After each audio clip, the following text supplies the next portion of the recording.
Hi സുഹൃത്തുക്കളെ, ആർജയുടെ പുതിയൊരു വീഡിയോയിലേക്ക് ഏവർക്കും സ്വാഗതം. 6-7 മാസം മുമ്പ് നമ്മുടെ വീടിൻ്റെ ഓപ്പോസിറ്റ് ഉണ്ടായിരുന്ന സ്ഥലം നമ്മൾ പാട്ടത്തിന് എടുത്തിട്ടുണ്ടായിരുന്നു. അപ്പോൾ അവിടെ ആദ്യം വാഴ കൃഷി ചെയ്യാമെന്ന് വിചാരിച്ചാണ് പാട്ടത്തിന് എടുത്തത്. പക്ഷേ ചൂട് കൂടുതലായപ്പോൾ വാഴയ്ക്ക് കുറേ നാശനഷ്ടങ്ങളുണ്ടായി.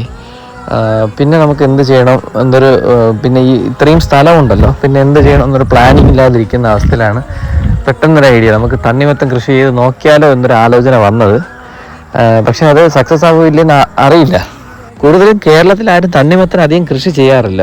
അഥവാ ചെയ്താലും കിരൺ വിഭാഗത്തിൽപ്പെടുന്ന ഇനത്തിൽപ്പെട്ടതാണ് കൂടുതലും കൃഷി ചെയ്യാറുള്ളത്. അപ്പോൾ നമ്മുടെ ഈ പ്രത്യേക ഇനത്തിൽപ്പെട്ടതായതുകൊണ്ട് അത് റിസൾട്ട് ലഭിക്കുമോ ഇല്ലേ എന്നൊരു കൺഫ്യൂഷൻ ഉണ്ടായിരുന്നു. എന്നാലും നമ്മൾ ഓൺലൈനിൽ നിന്ന് വിത്ത് ഓർഡർ ചെയ്ത് കൃഷി ചെയ്തു. അതിൻ്റെ അപ്ഡേറ്റൊക്കെ നിങ്ങളെ അറിയിക്കണമെന്നുണ്ടായിരുന്നു. പക്ഷേ ആ റിസൾട്ട് എങ്ങനെ വരും എന്നൊരു സംശയം ഉണ്ടായിരുന്നതുകൊണ്ടാണ് ഞാനധികം വീഡിയോസ് ഒന്നും ചെയ്യാത്തത്. പപ്പയുടെ രാപ്പകലില്ലാത്ത കഷ്ടപ്പാടാണ് ഇന്ന് ഈ തണ്ണിമത്തൻ ഇത്രയും വരെ ആകുക. കാരണം ഇന്ന് ഏകദേശം 50 ദിവസത്തോളം ആയി. ഇനിയൊരു 20 ദിവസം കൂടെ കിടന്നു കഴിഞ്ഞാൽ ഏകദേശം വിളവെടുക്കാനുള്ള സമയമാകും.